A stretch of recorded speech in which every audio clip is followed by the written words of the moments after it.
인디언은 2월 보름달을 스노우문이라고 부른다고 합니다. 통상 이 시즌에 폭설이 많이 내려서 붙여진 별명이라고 하는데 오늘처럼 눈이 내리는 우리의 정월 대보름에 딱 맞는 이름이 아닌가 싶습니다.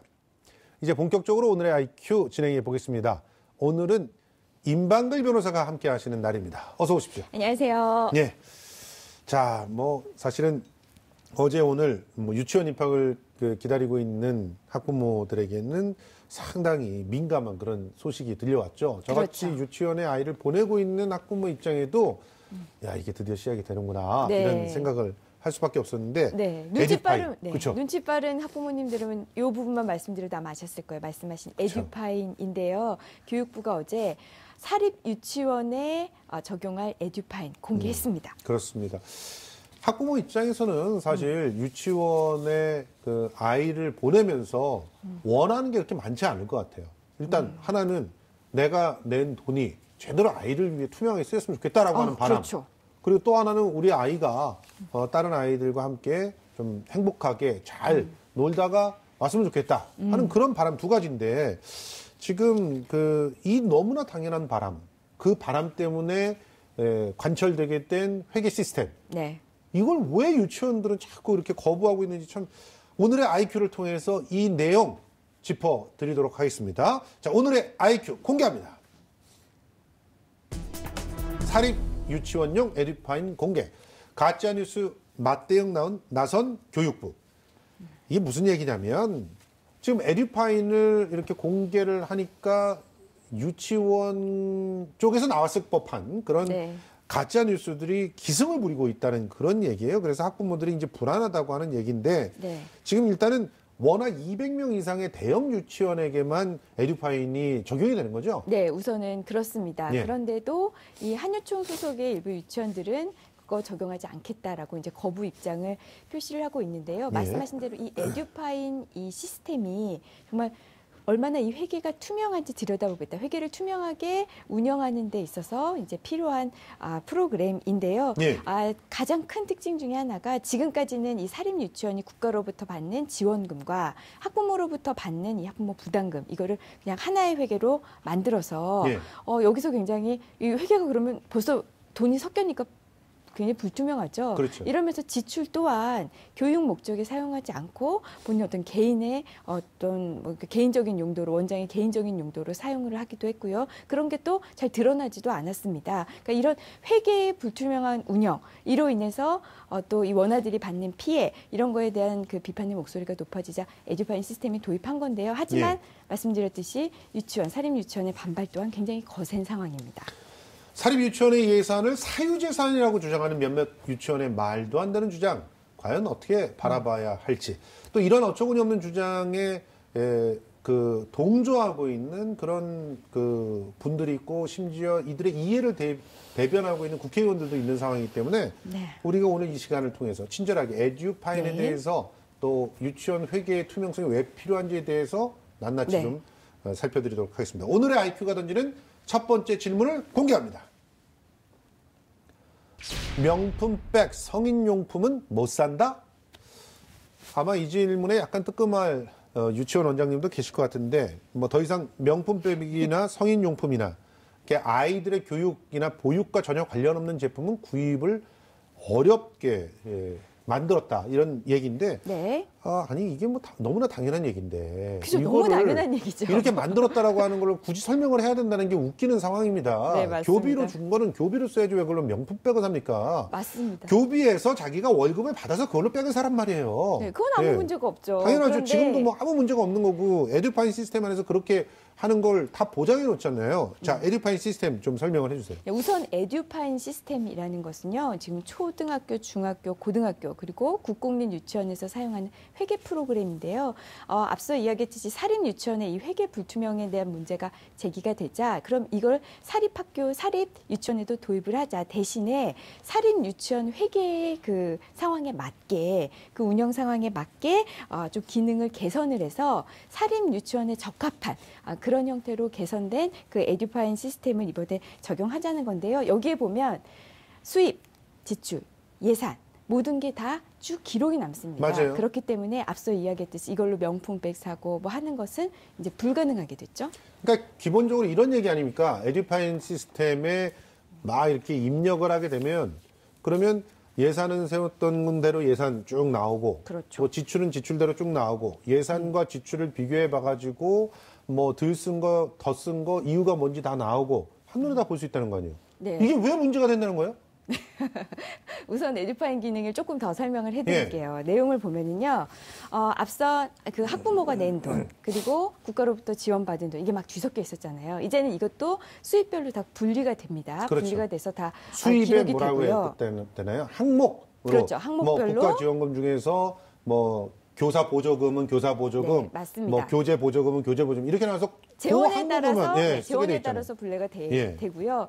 그래서 예전에 이런 에듀파인 이 시스템이 들어오기 전에는 예를 들어 뭐 학부모로부터 뭐 아이 그 원복을 사야 됩니다 하고 뭐 10만 원을 받았어요. 예. 그런데 원복에 7만 원을 지출을 해요. 예. 그럼 3만 원이 남잖아요. 예. 돌려줘야 되잖아요. 당연하죠. 안 돌려줬단 말이에요. 예. 안 돌려주고 그걸 본인의 이윤으로 생각했습니다. 맞아요. 유치원의 이윤으로 생각했고 그 이윤으로 전혀 교육 목적과는 또 전혀 맞지 않은 아까 말씀드렸던 뭐 명품백을 사거나 이렇게 사용하는 그런 폐단이 있었는데요. 이제는 그런 게 그 명품백이나 이런 걸 샀던 이유를 보면은 숫자가 나고 들어가는 건 맞춰야 되잖아요. 총액은. 그렇죠. 그러니까 그걸로 명품백 사고 뭐 성인용품도 사고 이랬던 거예요. 그래놓고 내가 남는 돈을 내 돈 샀는데 뭐가 문제냐 이런 식으로 주장했던 거 아닙니까? 네, 사실. 맞습니다. 이제 그건 이제 좀 불가능하게 됐고요. 또 하나는 만약에 내가 어떤 무슨 박물관에 이제 견학을 하기 위해서 맞아요. 여기에 견학 비용을 이제 지출한다라고 해놓고 그런데 네. 진짜 송금은 엉뚱한 데다 하면은 맞아요. 여기서 이제 또 경고가 뜬다고 합니다. 비 이렇게 일명 뜨게 클링 되죠. 예, 계정. 재정 기능이라고 해요. 그런 것도 되고 또 이 에듀파인에 등록된 거래 업체만을 이용하도록 또 되어 맞아요. 있다고 해요. 네. 그렇기 때문에 이거 견학 비용입니다라고 하면서 개인이 다른 용도로 사용하는 거 이것도 이제 불가능하게 됐다 이렇게 그러니까 보시면 될 것 같습니다. 아들 명의 회사 만들어가지고 그리로 지급하고 이런 거 안 된다는 거 아니에요? 안 되죠. 아들 명의 회사라도 에듀파인에 등록한 그런 규모가 있고 제대로 된 회사면은 가능한 거예요. 근데 유령 회사 만들어 놓고 돈 빼돌리는 거 못 하는 거 아닙니까? 네, 뭐 맞습니다. 그러니까 이거를 도대체 왜 유치원이 거부를 하고 있는지 이전까지 그렇게 해 오셨다는 건지 굉장히 의심스러울 수밖에 없는데 자, 두 번째 질문을 통해서 에듀파인을 거부하는 한유총대 속내 좀 알아보도록 하겠습니다. 두 번째 질문 공개합니다. 에듀파인 거부하는 한유총 무엇이 두렵나? 자, 실시간 사찰이다, 뭐 사유재산을 빼앗으려는 시도다 이런 말도 안 되는 주장을 하고 있는데 이런 네. 거짓 주장을 막 사실인 양 얘기하는 거 이거 법적으로 문제가 되지 않습니까? 네, 법적으로도 문제가 될 소지가 크지만 그보다 앞서 이 한유총이 왜 이걸 이렇게 거부하는가를 보면은요. 사립 유치원은 사실 우리 법상 사립학교법상 학교에 해당을 합니다. 예. 이것은 비영리 기관이에요. 예. 그래서 예산 같은 경우도 교육 목적으로만 사용하는 게 원칙인데요. 그런데 우리나라 사립 유치원은 이게 그런 공공기관, 비영리 기관이라기보다는 어떤 사설학원 형태로 운영되어 왔습니다. 사실상은. 그래서 사립 유치원에서 이윤을 사립 유치원 원장이 가져가는 이런 구조가 이게 그냥 성행이 됐어요. 예. 이런 상황에서 갑자기 국가가 이거 한번 감시를 하겠다. 이거 회계를 투명하게 하겠다. 이 시스템을 이용해라라고 하니까 반발하는 겁니다. 아니 내가 투자를 해서 예. 내가 거기서 이윤이 생겨서 가져가겠다는데 이거를 왜 간섭을 하느냐. 이게 이제 기본 논리 같고요. 이 예. 배경에는 유치원 원장들, 이 유치원을 설립하고 운영하는 사람들은 이 유치원을 어떻게 그러니까 사설 학원 정도로밖에 보고 있지 않다. 이런 생각을 좀 지울 수가 없는 것 같습니다. 그러니까 한마디로 일관성 있게 행동하시려면 사설 학원이라고 이름을 다시면 돼요. 어린이 학원 그렇죠. 이렇게 달고 그리고 정부 지원금 안 받으시면 됩니다. 그렇죠. 정부 지원금은 또 네. 받잖아요. 그런데 뭐 굉장히 심플한 건데 그리고 유치원이라는 이름을 사용하지 않으면 되는 거예요. 네. 지금도 일부 그 인가받지 못한 곳은 유치원이라는 이름 사용 못하는 거 아닙니까? 네, 당연히 그것도 못합니다. 불법이죠. 예. 자, 그러면 가짜 뉴스들 우리 팩트 체크를 해보자고요. 우리 네. 그래픽으로 딱딱 준비를 했으니까요. 팩트 체크를 1서부터 6개 우리 한번 진행해 보도록 하겠습니다. 네. 우선 교육부가 밝힌 에듀파인 관련 팩트 체크 1번. 자, 에듀파인이 시행되면 사립 유치원 재산이 국가에 기속된다라는 거짓 뉴스가 있습니다. 여기에 대해서 교육부는 에듀파인이라는 거는 예산, 수입, 지출, 결산 이것을 전자적으로 처리하는 회계 시스템이다. 이거는 재산 귀속 여부와 아무 관계가 없다. 한마디로 기록하는 거거든요. 회계장부가 바뀐다고 해서 무슨 재산에 그 재산이 국가한테 왜 갑니까? 그러니까요. 정말 말도 안 되는 예, 거짓 맞습니다. 뉴스입니다. 자, 두 번째 팩트 체크 공개합니다.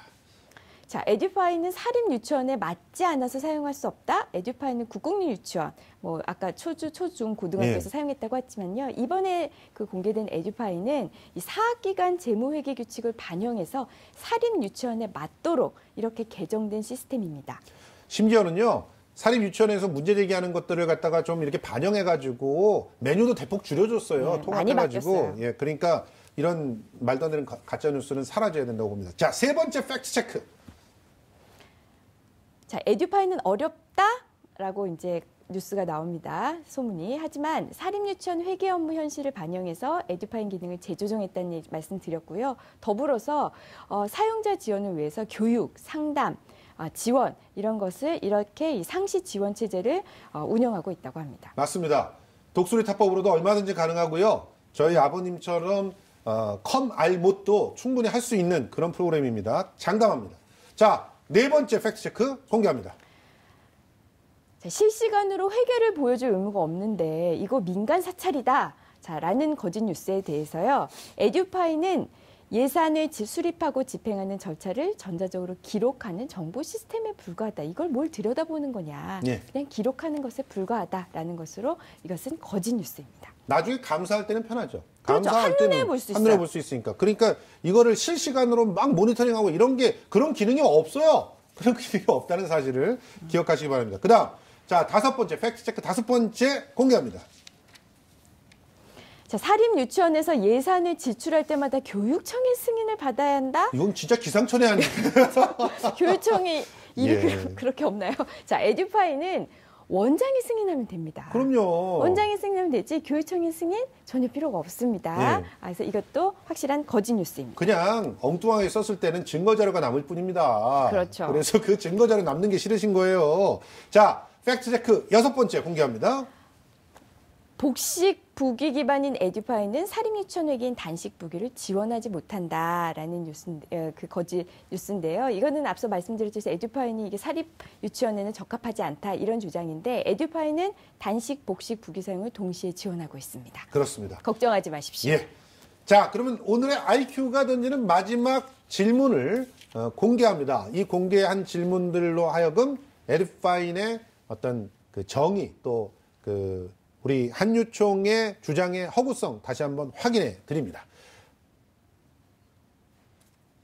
에듀파인 투명한 회계 가능할까? 교육부가 에듀파인 시스템 도입을 결정하고 이에 맞는 교육까지 지원해 준다는 데에는 그만큼 투명한 회계와 운영이 가능하다는 자신감이 있기 때문이 아니겠습니까? 뭐 다소 어렵다 이런 얘기들이 있는데 제가 말씀드린 바 있지만 독수리 타법도 가능하고요. 컴알못도 얼마든지 알 수 있게끔 담당자는 교육을 다 시켜드립니다. 심지어는 실시간으로 질문을 할 수 있는 그런 시스템도 다 구현해 놨다고 하는데요. 이 자리에서 교육부 교육복지정치국의 설세훈 국장님 전화 연결해서 좀 더 자세하게 알아보도록 하겠습니다. 국장님 나와 계시죠? 네, 안녕하십니까. 설세훈입니다. 예, 뭐 에듀파인 처음 도입하는 사립 유치원들은 뭐 절차도 복잡하다, 어렵다, 뭐 이런 식의 얘기들 하고 있는데 뭐 예. 이런 문제 금방 해결할 수 있겠죠? 예, 모든 시스템을 처음 쓰시는 분들은 아마 적응할 때까지는 시간이 필요하고 익숙해지기 위한 기본적인 어떤 기간들은 필요한데요. 교육부가 그런 그 기간을 단축시킬 수 있도록 교육청과 함께 적극적으로 교육도 시켜드리고 그다음에 찾아가는 서비스까지 예. 해드릴 예정입니다. 그렇군요. 저 사실 기능이 원래는 국공립에서 쓰는 거는 12가지 메뉴가 있다고 했는데 여기는 사립 유치원에 맞게 5개의 메뉴로 통폐합을 다 했다고 했잖아요. 그럼에도 불구하고 또 이 시스템 안에서 순차적으로 기능이 개통된다고 하는데 좀 요거 좀 설명해 주세요. 예, 중요한 거는 이제 예산 편성, 예. 그다음에 수입, 지출, 결산 이게 회계에 있어서의 중요한 한 사이클입니다. 그렇죠. 근데 예산 편성은 우리 그 회계 연도 개시가 3월 1일부터 시작인데요. 그 10일 전인 아마 18일입니다. 예. 8일까지는 예산 편성이 마무리돼서 입력을 하셔야 돼요. 예. 그래서 저희가 그런 어떤 기능과 그런 과정 때문에 예. 예산 편성 기능은 저희가 오늘 19일 날 개통을 하고 예. 수입과 지출은 실질적으로 이루어지는 게 회계연도 개시 1인 3월 1일 날 개통하고 예. 결산은 이제 사실은 이제 끝난 다음에 하는 부분이기 때문에 그렇죠. 4월에 이렇게 순차적으로 개통할 생각과 그런 과정 속에서 지금 추진을 하고 있습니다. 예, 뭐 클린 재정과 같은 그런 잘못된 데 쓰면은 알람 뭐 울리는 그런 것들은 이미 그 같이 기능이 열려 있습니까? 예, 그 기능도 3월 1일 날 예. 저희가 그 수입 지출이 전체적으로 다 공개될 때 그때 그 시스템이 개통될 때 같이 연동해서 같이 그 클린 재정 기능도 3월 1일 날부터 연동해서 개통할 그런 과정과 계획을 갖고 있습니다. 아니 이번에 에듀파인 좀 들여다 보니까요. 사실은 꽤 단순화 시켰더라고요. 상당히 단순화돼 있고 실제로 예. 한번 써보기만 하면은 손으로 적는 가계부 적듯이 적는 것보다는 훨씬 더 편리하게 입력이 예. 될 것 같은데 이거 그 투명한 회계와 운영에는 얼마나 도움이 될 수 있을지 그 기대할 수 있는 효과 좀 설명해 주십시오. 예. 그 에듀파인은 그 유치원에서 이루어지는 예산 편성, 세입, 지출, 결산 이런 회계 운영을 전자적으로 처리하고 이력이 자동적으로 저장이 되는 국가관리 회계 시스템입니다. 예. 이 시스템을 사용하게 되면 투명하게 모든 거래와 모든 지출, 모든 세입이 이력으로 저장이 되는 것이죠. 예. 그래서 이렇게 표현하면 너무 쉽지 않을까 싶습니다. 콘탁한 물은 안에가 안 보이는데 예. 깨끗한 물은 다 보이지 않겠습니까? 그렇죠. 그것이 가장 중요한 투명성을 위한 아주 초석이라 생각하고요. 그다음에 또 말씀을 드리면 세입 같은 부분에 있어서는 국가에서 지원하는 지원금 또 보조금 학부모들이 내는 분담금이 재원별로 세입 세출이 관리가 됩니다. 예. 그렇게 해서 아이들이 혹시 뭐 체험 학습비를 냈는데 남게 된다. 이건 반환은 자동적으로 할 수 있도록 하는 기능을 안에서 구현할 수 있고요. 지출을 한다고 할 경우에는 중복 지출을 한다든지 예. 부정 지출하는 것이 원천적으로 차단이 됩니다. 예. 따라서 유치원의 그 회계와 관련된 그 투명성을 확보할 수 있는 초석이라고 저희가 생각하고요. 예. 그것이 결론적으로 사립 유치원에 대한 우리 국민들의 신뢰를 회복할 수 있는 계기가 되지 않을까라고 하는 기대를 갖고 있습니다. 아니 근데 중간중간에 뭐 이렇게 예산을 갖다 세워놓은 것들은 아니지만 시급히 써야 될 어떤 항목들이 생긴다거나 뭐 예. 아니면 정말 많은 그 학생들이 와가지고 교사들이 조금 더 시간 외에 그 근무들을 많이 해서 그런 수당들을 좀 더 줘야 된다든가 뭐 이런 부분들도 얼마든지 중간중간에 수정되고 다 할 수 있는 것이죠? 예, 우리 회계에 보면 추경이라고 하는 것, 예. 이조정이라고 하는 제도가 있지 않습니까? 그렇죠. 예, 에듀파인 시스템 통해서 그 부분 다 가능합니다. 그러니까요. 그러니까 잘만 활용을 하시면 얼마든지 융통성 있게 활용도 하시고 그리고 또 투명하게 자료들이 공개돼서 우리가 어떻게 노력하고 있고 어떻게 썼는지를 오히려 자랑할 수 있는 그런 시스템이 아닌가 하는데 문제는 지금 예. 거부하고 있는 분들이 많단 말이에요. 뭐 예. 지금 일단 새로운 유치원 그 사립유치원 그 연합 단체가 생겨나서 그나마 조금 앞으로 긍정적인 어떤 변화들도 기대할 수 있다고는 하지만 이 에듀파인이 적극적으로 다 도입되기 위해서 반드시 필요한 거 뭐라고 생각하십니까? 우선 저희가 어제 시연을 통해서 예. 에듀파인과 관련된 가짜 뉴스들이 상당히 많았습니다. 예. 그래서 이 에듀파인은 그런 가짜 뉴스에 따른 문제가 갖고 있지 않다는 부분을 국민들하고 사립유치원에 있는 분들께 보다 적극적으로 알려주는 계기가 되었으면 하는 거고요. 예. 두 번째는 에듀파인 시스템이 3월 1일 날 200명 이상인 581개원을 대상으로 의무적으로 시행이 되는 겁니다. 예. 즉 유치원이 싫고 좋고의 문제가 아니고요. 예. 하셔야 되는 것이죠. 예. 그리고 하실 때 유치원에서 어렵다, 그다음에 이런 건 도움이 되어야 된다라고 하는 부분들에 대한 요구는 저희가 적극적으로 대응을 할 것입니다. 그래서 찾아가서 설명도 드리고 개성 전달 연수도 드리고 온라인을 통해서 컨설팅을 통해서 개별 유치원에서 에듀파인 시스템의 활용과 사용에 문제가 없을 정도로 저희가 교육부와 교육청이 최대한 노력하는 그런 지원 시스템을 가동해서요. 3월 1일 개통과 함께 의무화되는 유치원에서 에듀파인이 조기에 정착될 수 있도록 최선을 다할 예정입니다.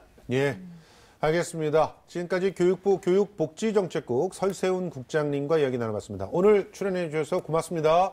네, 감사합니다. 예, 고맙습니다. 자, 사실 우리 소비자들이 해야 될 일이 이거 같아요. 자, 에듀파인 쓰십니까? 안 쓰세요? 딴 데 가겠습니다. 이러시는 분밖에 없지 않나? 어떻게 생각하세요? 에듀파인을 쓴다라고 하는 것 자체가 우리 굉장히 투명하게 운영합니다. 아이들에게 교비를 전부 다 돌려주는 그런 유치원입니다라고 브랜드가 될 수도 있지 않을까요? 맞는 말씀이시고요. 이 에듀파인 저는 도입은 정말 필수라고 봅니다. 이게 예. 그냥 우리가 쉽게 이야기해서 정부의 어떤 공공자금이 들어갔잖아요. 예. 당연히 들여다봐야죠. 그럼요. 들여다볼 필요가 있고요. 그리고 유치원, 사립유치원 아까 말씀드렸지만 교육 목적으로 사용돼야 합니다. 여기는 학교입니다. 예. 비영리 기관이에요. 그래서 이렇게 교육을 위해서만 사용돼야 하고 이거에 대해서 전제로 반드시 필요한 게 이 회계의 투명성 그리고 예. 그거를 적절하게 보장해주고 있는 에듀파인 이거는 정말 어떻게 보면 당연한 일인데 예. 이거 도입이 왜 이렇게 반대를 할 일인가 이게 오히려 당연히 도입돼야 될 일인데 그동안 너무 이게 사설학원식으로 운영이 되다 보니까 여기에 대한 반발이 있는 것 같은데요. 이 사립유치원을 운영하시는 분들이 한번 생각을 해보셨으면 좋겠습니다. 예. 유치원의 설립 목적에 대해서 다시 한번 생각을 해보시고 무엇보다 중요한 거는 이 유치원을 소비한다는 표현은 그렇지만 소비하는 이 학부모 원아들 입장에서는 이 투명한 회계를 운영하고 있는 사립유치원을 선호한다는 점, 그렇죠. 이 점을 명심을 하신다면은 이 프로그램이 조금 더 정착하는 데 있어서 도움이 될 것 같습니다. 그렇습니다. 지금 아이가 조금 있으면 유치원에 들어가지 내년에 않습니까? 들어갑니다. 내년에 들어가죠? 네. 예, 걱정이 많으시겠네요. 일단 그래도 에듀파인이 도입된 이후에 가시니까 네. 상대적으로 좀 저보다는 걱정이 덜 하실 것 같습니다. 저도 1년 남았습니다. 1년 동안 어떻게 그 유치원이 운영이 되는지 좀 감시의 눈초리로 또 신뢰의 눈초리로 지켜봐야 될 것 같습니다. 지금까지 임방글 변호사와 함께했습니다. 고맙습니다. 감사합니다.